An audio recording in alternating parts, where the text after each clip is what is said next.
Well, good afternoon or good evening. We're going to have to decide which one it is, I think. I'm going to say good afternoon, because I think it's still just about afternoon. It's great to come together again in the name of Jesus to worship our Lord and Saviour.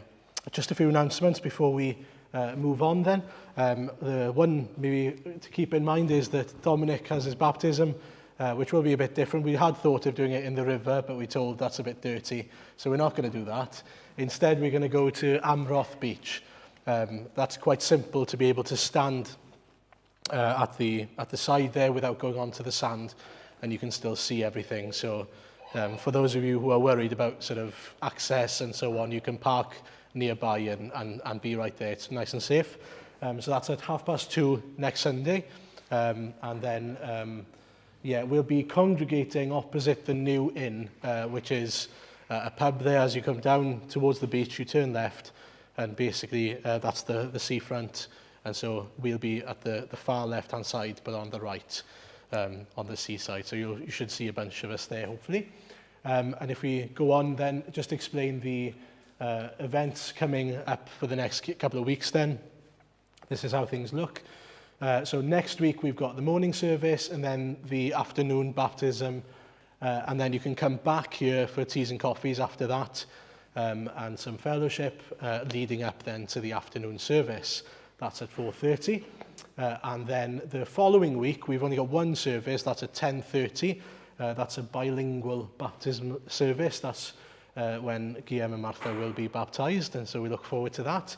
And then there will be a lunch afterwards. And I can't stress enough, we hope, and I can't say expect, but half expect everyone to stay so that we can enjoy fellowship together. We're one big family and we enjoy having fellowship together. It's a great occasion as well to do so. So please stay if you can. So that service will be in the chapel with lunch here afterwards to follow. I think that's it, apart from the usual announcements then, which is prayer meeting on Wednesday at 6 o'clock. And then a house group on Thursday at 7:30, here again in the vestry and on Zoom if you need. And then on Saturday, we've got the special prayer meeting at 9 a.m. as well. There we are. Well, we're going to pray now before we sing together. Lord God, we thank you for the awesome privilege of coming together to seek you this evening again. And we pray, Father, that you would be with us, that your presence would be resting upon us again as we worship you, but also we pray that we would meet with you in your word. Please make yourself known to us, we pray. We pray all these things for the glory of Jesus Christ. Amen. Let's sing the first hymn together then on the screen. Glorious, mighty name of Jesus, into thy dear name I flee. Set aloft I praise and worship, for thy name is victory. Let's stand and sing together.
Well, we're going to go straight to the reading together, Ezekiel chapter 40, verses 1 to 9, and then Ezekiel chapter 43, verses 1 to 9.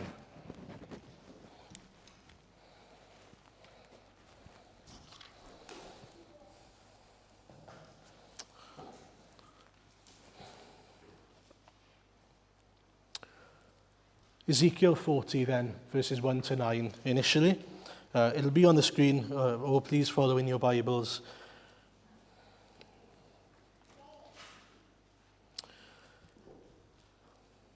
In the 25th year of our exile, at the beginning of the year, on the 10th of the month, in the 14th year after the fall of the city, on that very day the hand of the Lord was upon me, and he took me there. In visions of God, he took me to the land of Israel and set me on a very high mountain, on whose south side were some buildings that looked like a city. He took me there, and I saw a man whose appearance was like bronze. He was standing in the gateway with a linen cord and a measuring rod in his hand.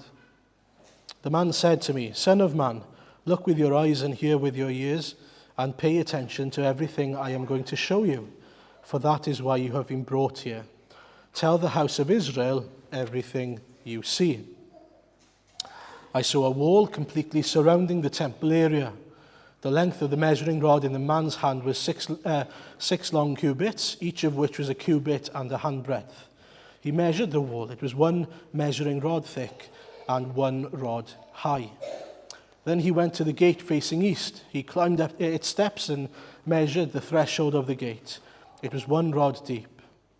The alcoves for the guards were 1 rod long and 1 rod wide, and the projecting walls between the alcoves were 5 cubits thick, and the threshold of the gate next to the portico facing the temple was 1 rod deep. Then he measured the portico of the gateway. It was 8 cubits deep, and its jambs were 2 cubits thick. The portico of the gateway faced the temple.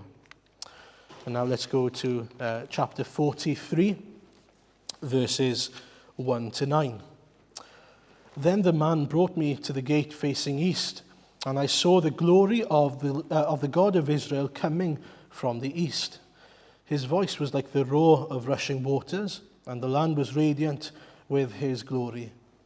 The vision I saw was like the vision I had seen when he came to destroy the city, and like the visions I had seen by the Kebar River. And I fell face down. The glory of the Lord entered the temple through the gate facing east. Then the Spirit lifted me up and brought me into the inner court, and the glory of the Lord filled the temple. While the man was standing beside me, I heard someone speaking to me from inside the temple. He said, "Son of man, this is the place of my throne and the place for the soles of my feet. This is where I will live among the Israelites forever. The house of Israel will never again defile my holy name, neither they nor the kings by their prostitution and the lifeless idols of their kings at their high places. When they placed their thresholds next to my threshold and their doorpost beside my doorpost, with only a wall between me and them, they defiled my holy name by their detestable practices. So I destroyed them in my anger. Now let them put away from me their prostitution and the lifeless idols of their kings, and I will live among them forever." Amen.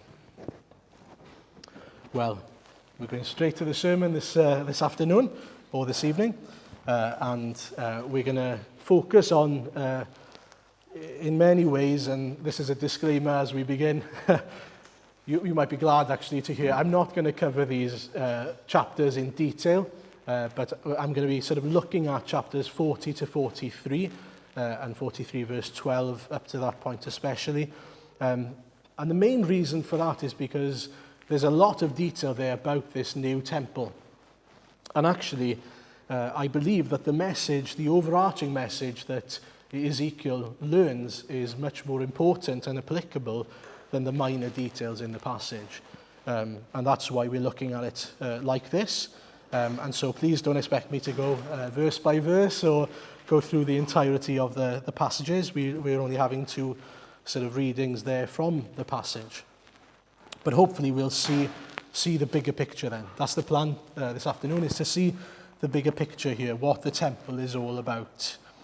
And when we look at Ezekiel, especially 40 to 48, one thing we need to keep in mind is what Ezekiel is being taught and being shown, what God is pointing us towards. It's a little bit like when you're climbing a mountain and you see ridges and you see different sort of paths in front of you, but ultimately your eyes, I think it's fair to say, when you're climbing a mountain, you're looking at the peak, you're looking at the top, the end result, the climax. And so the climax for us should always be Jesus and his gospel. That's what we're being pointed towards. That's what we're looking at. And if you like, here then it's the restoration of God's people in Jesus. Everything being made right again in Jesus Christ. And so that's what actually we're being pointed towards, even back here in Ezekiel, is the Lord Jesus himself. And so it's all about the temple today. And Ezekiel is taken then on a guided tour, if you like, spiritual guided tour. I don't know if you like guided tours or not. I tend to avoid them myself. I find them quite annoying. But anyway, Ezekiel wasn't given an option. He was taken on a guided tour by an angel, it seems, and to Jerusalem, it tells us, to a city, which we think is Jerusalem, not sure, but a temple, seeing this temple and going through this temple. And as I just gave you a small snippet of the beginning of the guided tour, and you could even tell from that it was quite detailed in its description. And so it says in verse 2 there, in visions of God, he took me to the land of Israel and set me on a very high mountain on whose south side were some buildings that looked like a city. And Ezekiel had a job. Look at verse 4 in chapter 40, the man said to me, Son of man, look carefully and listen closely and pay attention to everything I'm going to show you, for that is why you have been brought here. Tell the people of Israel everything you see. So he was now there to see and to look and to then be able to go back to the people in exile especially and tell them this is what's going to happen. This is what's coming up. And then comes this extremely long description of the temple. And I want to look at 2 things today then. Number 1, what's the purpose of the temple vision, this new temple vision? And secondly, what will Ezekiel relay back to his people? Or what is Ezekiel essentially relaying back to us today? So firstly, what was the purpose of this temple vision? Well, he was basically telling the people, relaying back to them, there will be a day where God's presence will again dwell with his people, the people of Israel. That's the message, simply. By showing this picture of the temple, this vision, God is saying, I will establish a means for my name to dwell among you, my people, again. That's the picture he's painting for them. There will again be a temple, a means for my people to meet with me. It wasn't just somewhere to go and sacrifice things to God. It was a manifestation of God's glory among his people. And this is really important. The end of Ezekiel is, the Lord is there. That's how the book ends. Sorry, spoiler alert. It ends with the words, it will be called, the Lord is there. It's all about the fact that God will dwell, his glory will dwell among his people again. And so that is the great promise of this vision. God hasn't forgotten his people. God hasn't turned his back on them. There will be a place for them, if you like, which is an interesting description for us of actually a person who will dwell among his people. And so that was the purpose of the temple from the beginning, in fact. It wasn't just a building. And interestingly, I don't know if you noticed, there aren't instructions here for Ezekiel to build a temple as such.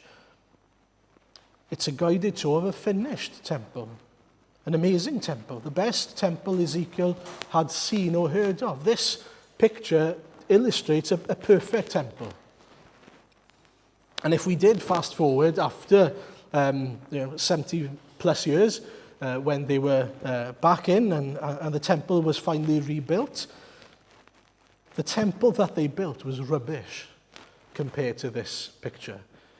It was like a doll's house compared to a mansion, just to remember that. And so what they built was nothing like what was described in Ezekiel. And so clearly this temple is not what Ezekiel saw. This temple that was finally built, although a temple was rebuilt, it was not this temple. And so what did he see? What was this vision all about? It wasn't then a prophecy of a physical temple. Well, it's about the fact that God will dwell with his people again. And so the vision wasn't about a physical temple. It wasn't saying there will be a physical temple one day where you will perfectly dwell among God's people in the physical sense. There will come a day where God's people will be in God's presence and will be worshipping him and living for him perfectly. And that's because God will be at the center of all things. And that's really the only thing that mattered. There will be a day where God would be for his people and with his people. And why does that matter? Well, because at this moment in time, God isn't with his people. And God's glory didn't dwell among his people. Do you remember back to Ezekiel chapter 8 and 9 and 10? What happened there? Do you remember the picture of the mobile throne? The throne of God going away, out into Babylon of all places. His glory leaving Jerusalem, leaving the temple and going out. God had to leave his temple. And the temple was destroyed because of their sinfulness, because of their idolatry. It tells us in Ezekiel 43. And so it's very clear, isn't it, that God's glory was not something to do with a building. It was him dwelling and making himself known in that building, yes. But it wasn't because of the building. It also teaches us that having a building where you can do certain rituals or follow certain traditions is not what knowing God is about. Because, I don't know if you remember, back in Ezekiel, we saw plenty of people were still making sacrifices to God. They were making sacrifices to idols as well, but they were making other sacrifices to other gods as well. And so, although they were doing the right things, God wasn't pleased with them. What does that tell us? Well, it tells us that God's glory dwelling among his people is all about knowing God and truly worshipping God. It's not about what you do, it's about your heart. It's about whether you love him and worship him, whether you're repentant for your sin or not. You see, there are plenty of people today who go to church and they read the Bible and they listen to sermons and they do things. You might be one of them. But there's nothing inside. There's no love for God. There's no repentance for sin, maybe. That's not what knowing God is about. This is what Ezekiel teaches us. God isn't there for us just to keep a ritual and keep doing things and thinking that that's going to be okay. He's teaching them here. No, I want to know you. I want you to follow me and be obedient to me. And so that's why he teaches them, doesn't he? He goes away from the temple, and what does he do? Well, he dwells with Ezekiel in Babylon. It says in chapter 11, I have become a sanctuary to them while they are in captivity or in exile. And so God doesn't dwell in a building. He dwells among a people who love him, who have responded to the call on their lives to love him and to be obedient to him. Not to be perfect, but to have a relationship with God. And we need to remember that. We're not called to just follow rules. We are called to know God, to enjoy God, to have fellowship with him, to have communion with him. He dwells where he pleases and where he is glorified. The Israelites were insulting God, in fact, because they were bringing in other idols and saying we can have it all. We can love the world, we can love our treasures, and also serve God and do the right things. And so that's our insurance policy, basically, is the fact that, we've done all the sacrifices. We sacrifice a lamb a day, so it's okay. And we can think exactly like that. Well, I've gone to church every single Sunday, so, I know I'm okay with God. No, no. How's your heart? How's your condition? Are you saved? Are you forgiven? Can you say, I know Jesus Christ. He is my Savior. I love him. I serve him. I live for him. That's what it means to know Jesus. That's what it means to enjoy Jesus. It's not about following rules or being able to tick boxes of, I've done this, I've done that, I've done the other. And we need to remember that, and we need to preach that. We need to tell people that.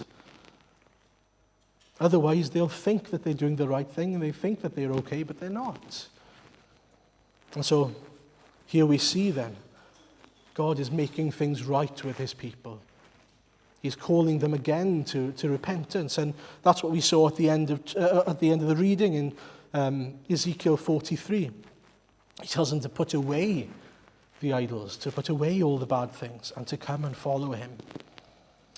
And the main thing I want to draw out from these chapters today then is, if we're not looking at a physical temple, what are we looking at? Well, the question actually isn't what we're looking at, it's who we're looking at. The picture is pointing us to Jesus Christ. And you might be asking the question, why on earth are you saying that, Aaron? Well, let's start here. Seeing as this temple wasn't physically built, it's clearly not the temple that we see, in Ezra and Haggai and Nehemiah. It's not that temple, and no other temple was built afterwards. So where is this temple? Who is this temple? Well, one interesting thing to point out is that throughout the Old Testament, God says, do this and prepare a place for me, and I will, my glory will dwell among you. That's what he says. And so if you go back and look at the stories about the tabernacle, God's glory dwelt among them. Solomon's temple, they built it. What happens? God's glory came and dwelt among his people. Now, after the exile, when they rebuilt the temple, do you know what happened? God's glory didn't dwell among them. And instead, in Haggai 2, and please turn to it if you'd like, this is what is said.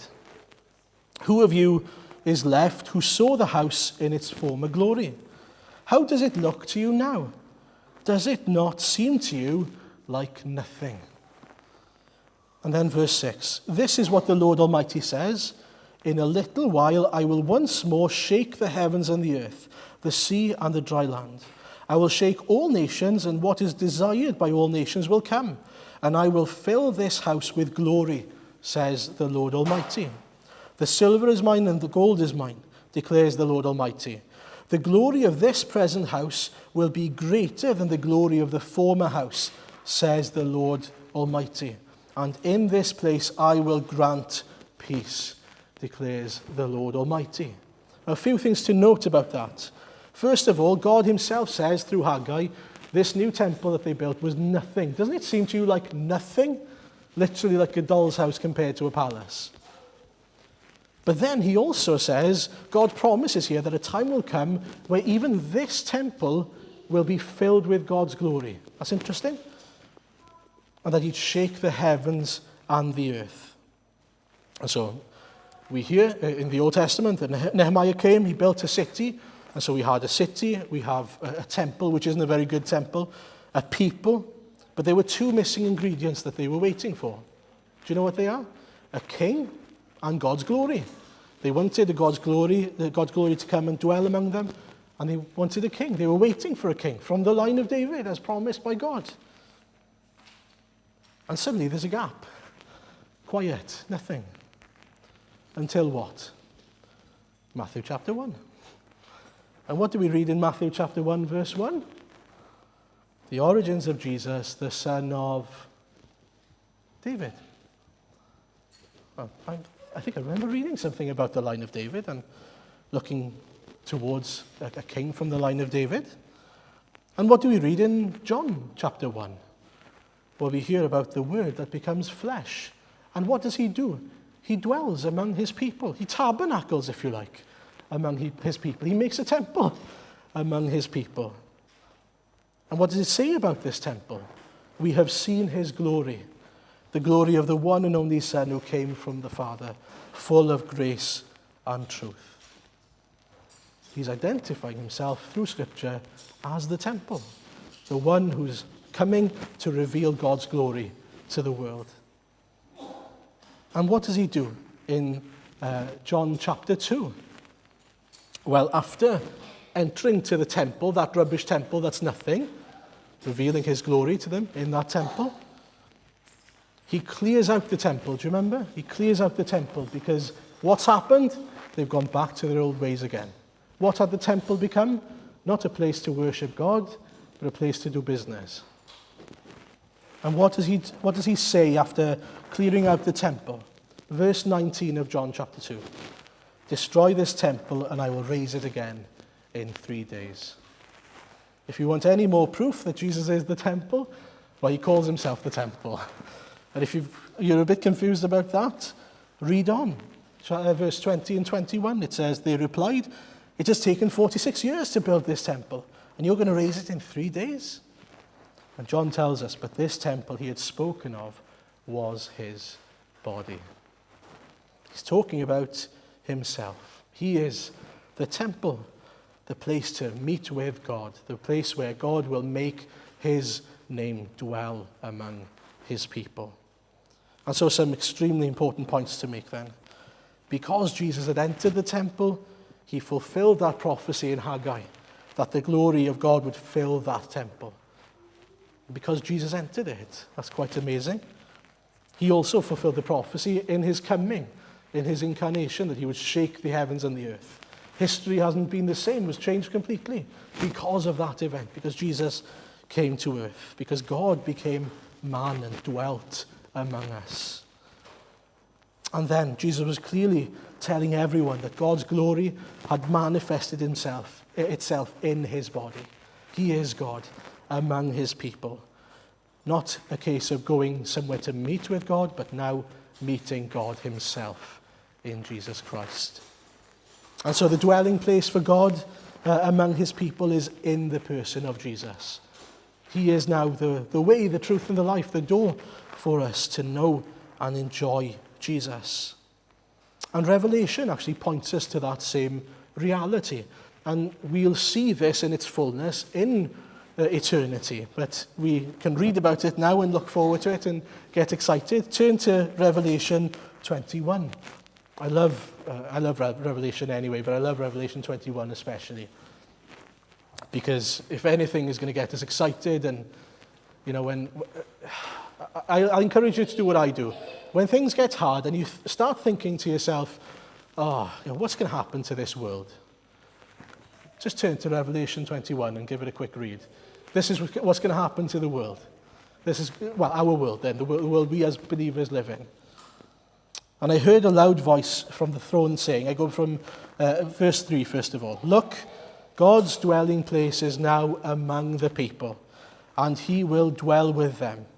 They will be his people, and God himself will be with them and be their God. And then turn to verse 22, and I'll go to 27.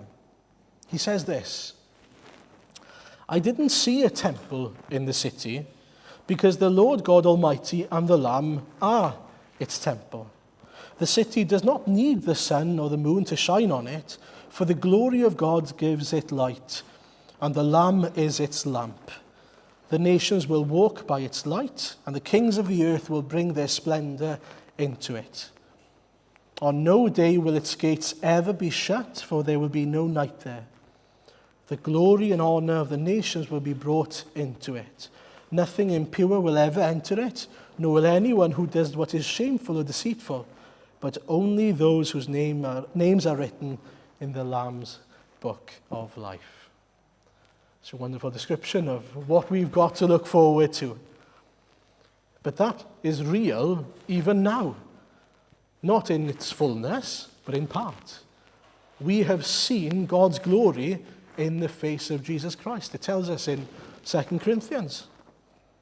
And so Jesus is the lamp, if you like, of God's glory, as he's described there. And we see that. It's clear in John chapter 1. We have seen his glory. We've seen something of that amazing nature of God through Jesus Christ. And we get to enjoy him. We get to live in his light, in the light of the gospel, in the light of Jesus, even today. We get to be light in the darkness. shining something of the glory of Christ to those around us.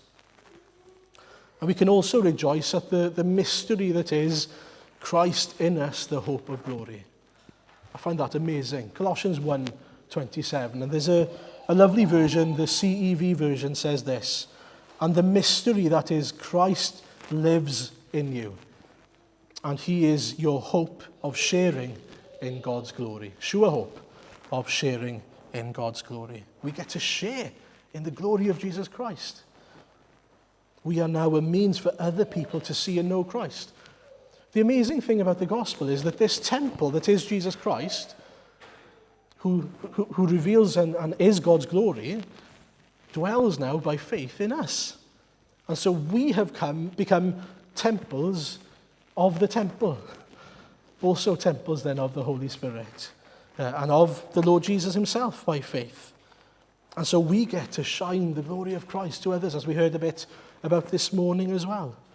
It's amazing to think that we, rather than having the stench of sin on us, get to become this pleasing aroma that is now housing the glory of God. Isn't that amazing? That people can look at us, see Christ in us, and give glory to God now, where once we were just disgusting, frankly, because of our sin, a stench. What a transformation, and all glory to God. So, to close, the curtain of the temple in Jesus Christ has been torn in two. One of the interesting things that happens, I don't know if you picked up on it in Ezekiel 43, is that he gets brought into the inner court. I don't know if you remember, you had to be a high priest to do that. Why does he get to go in there? He gets to go in there because now access has been granted to see God, to enjoy God. Why? Because of Jesus Christ. He's pointing to a time where the curtain will be torn in two and there'll be full access to God. And we know, as we've fast-forwarded to Jesus, that he is the one who's prepared a way for us and who's made a way for us to have full access to God then. And the vision of the temple being restored simply teaches us then that God will make things right. You see, what he's teaching Ezekiel and the people in exile is, look, I know you don't have a temple yet, but there will be a day where everything is right again. But understand something. Understand that in this temple there will be nothing in terms of idolatry, nothing sinful, nothing to make it unpleasant. And he makes that point, doesn't he, at the end then, at the end of our reading in chapter 43. He wants to make it very clear that nothing disgusting will enter in. Ezekiel 43, verse 7 to 9. Son of man, this is the place of my throne and the place for the soles of my feet. This is where I will live among the Israelites forever. The people of Israel will never again defile my holy name, neither they nor their kings, by their prostitution and the funeral offerings for their kings at their death. When they placed their thresholds next to my thresholds and their doorposts beside my doorposts, with only a wall between me and them, they defiled my holy name and by their detestable practices. So I destroyed them in my anger. But here's the hope, here's the offer, the invitation. Verse 9. Now let them put away from me their prostitution and the funeral offerings for their kings, and I will live among them forever. Get rid of the filth, the sin, and enjoy God. Worship God truly in his perfect temple. And that's the invitation for today, the same invitation, which is to come, get rid of your sin, come in the name of Jesus, through the Lord Jesus, and enter into his presence.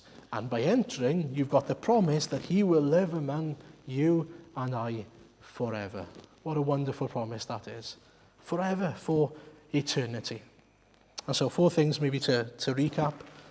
He says there, let them put away. Have you put away your sin? Have you got rid of it? It's only by coming to Jesus that you can do that. And then truly worship God in his temple. That is through Jesus Christ. Secondly, can we see who Jesus is? The one who is God that has become flesh and dwelt among us, revealing God's glory to us so that we can become temples as well of God's glory on earth. Thirdly, can you see what God's plan is? This is his plan. Revelation 21. We live together in his presence for eternity, without any sin, without any stain of sin on us. I love the promise there as well. It's not just that nobody will come in, but it's only those whose names are written in the book of life who will be able to enter in and enjoy his fellowship. And so the question there must be, are your names written on it? Are you one who belongs to the Lord Jesus? And are you looking forward to that day? I encourage you, think back to and read back Revelation 21 often. Remind yourself of what God's plan is for eternity, for you for eternity. And finally, can you say with confidence, Christ in me, the hope of glory? Are you asking God to use you as a vessel for his glory, as well in revealing his glory to those around us? We have a hope that is steadfast and certain, born or torn through the curtain, I can't remember, and into his throne for his glory. Amen. Well, we're going to sing together the second hymn then. When I survey the wondrous cross on which the Prince of Glory died. And then we'll turn to the table and communion together.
Well, we're going to pray together before we turn to the communion table.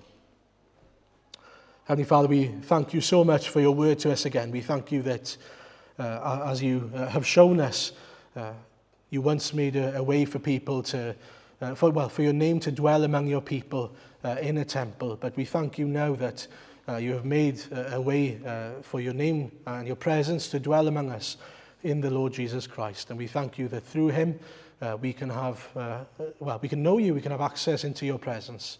And we come again then in the name of Jesus, the way, the truth, and the life, the door, the bread of life. We come through him to your presence this evening again. And we thank you and praise you for making a way for us to know you again. We admit, Father, that in our own efforts we could never please you or satisfy your law, but we thank you that Jesus could and did do such a thing.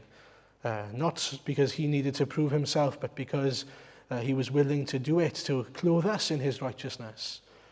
And he was willing to die a sinner's death in our place so that we could be made right with you. You would satisfy your wrath in him.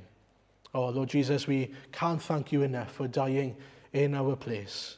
And we thank you that the grave couldn't hold you, that you came to life again on the third day, that temple that was rebuilt in 3 days. We thank you that you now sit at the right hand of your Father, and Lord, that you are coming back for your people so that we can enjoy what we read in Revelation 21. Lord, fix our eyes on you and on that day, we pray, on the hope that we have, that hope that is steadfast and certain, that hope that is beyond the grave, but hope for eternity. Lord, we pray for anyone here and anyone we know, Father. We pray that they might come to experience your glory. Show yourself, show your glory to them, Father, we pray, like you've shown it to us. Lord, you broke into our lives and you revealed yourself to us. We came to know without doubt that you are who you say you are. And Lord, we pray that others might come to see the same thing. It is their only hope. Lord, continue to work in the lives of your church, yes, but those around us who are just completely without hope, Father, in the world. We pray that you would have mercy and compassion. We heard last week about how you are a compassionate God, slow to anger, abounding in love. And so we call on you to extend that compassion to our neighbours, to our co-workers, to our friends, to our children, our grandchildren, great-grandchildren, whoever they are. Lord, we thank you that you know them, you know their hearts, you know everything about them. And so you know exactly what they need. They need the Lord Jesus, just like each and every one of us do. And so, Lord, we pray that you would continue to work in and through us. And Lord, as we come to the table now, we pray that, again, you'd remind us of where our hope is, more so than that, who our hope is in, the Lord Jesus himself. And so be glorified among us now as we proclaim his death. Amen. Well, there's an invitation for everyone and anyone who belongs to the Lord Jesus to partake in the Lord's Supper. It's a wonderful reminder of what the Lord has done and a wonderful opportunity to proclaim what the Lord has done. Why do we have communion? Because it reminds us of exactly what the Lord Jesus has done and where we stand because of him. We stand as those who have accepted, who have received his body, which was torn for us, and have been cleansed by the blood that is the cup then, so that we can be made right with him. There's a warning as well that if you're not right with Jesus, then let the cup go by or don't partake, because you're bringing judgment on yourself. And so it's an opportunity now. This isn't about, again, as we heard in the sermon, it's not about following rules and doing these things as if eating bread and drinking wine will make you good with God. This is a symbol of what's already true in our hearts. The work Christ has already done. And if he hasn't done it, pray this afternoon, Lord, save me. Lord, forgive my sin. Lord, enter into my heart. And so the word says, "For I received from the Lord what I also passed on to you. The Lord Jesus, on the night he was betrayed, took bread. And when he had given thanks, he broke it and said, 'This is my body, which is for you. Do this in remembrance of me.'" Let's eat together.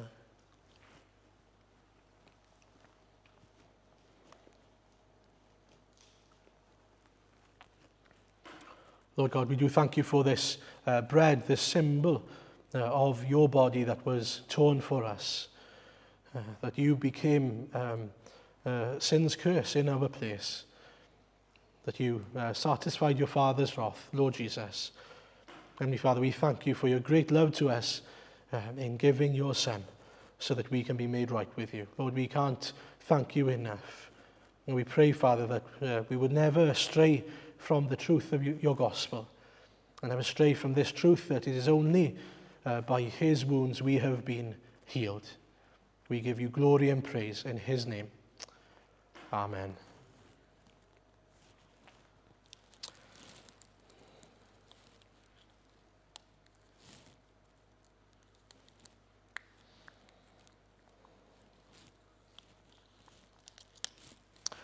In the same way, after supper, he took the cup, saying, "This cup is the new covenant in my blood.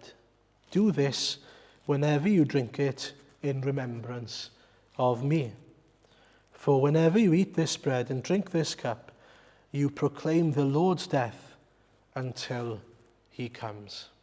Let's drink together.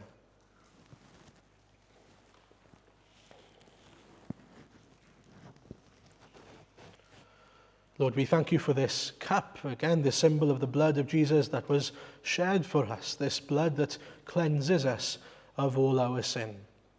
We thank you there, as was said, that by partaking in the communion, we are proclaiming the Lord's death until he comes. We are saying to each other, we are reminding each other, we are saying to you, we're saying to the world, Jesus died for me. But we're also saying Jesus is coming back for me.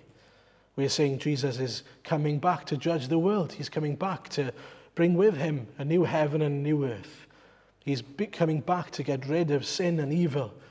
And Lord, we are just so grateful to you that that is true for us, that is true, that we can say that with confidence, that you are coming back for me. Lord, we pray that you would save many more so that they can have the same assurance, the same joy of knowing as we proclaim the Lord's death, we are proclaiming it until he comes for us, his bride, so that we can enjoy living in perfect harmony with him, not marred by our sin. And so we give you thanks, we give you glory and praise. We pray that you'd help us now to continue to fix our eyes on Jesus, but also to continue to proclaim his death until he comes in our daily lives. Amen. Well, we'll finish by responding in song. We'll sing together the last hymn. Blessed assurance, Jesus is mine. Oh, what a foretaste of glory divine. Heir of salvation, purchase of God, born of his Spirit, washed in his blood. This is my story. This is my song. Let's stand to sing.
Heavenly Father, we thank you then for showing us Jesus. We thank you for showing us Jesus even in this vision in Ezekiel and throughout Ezekiel, Father. We thank you for showing us the reality of who Jesus is and what he has become to us, the manifestation of your glory on earth, so that we can know you and enjoy you. We thank you, Lord, that without the Lord Jesus we have nothing. We thank you that he is our everything. We pray, Father, that we'd live in a way that reflects that, Father, that we get to live in your presence and enjoy walking with you and knowing you, having fellowship with you. We pray we take advantage of that this week, and that we would make sure that our eyes are fixed firmly on our Saviour, the Lord Jesus Christ, the author and perfecter of our faith. Be with us and bless us, we pray. Have your way among us for your glory. Amen.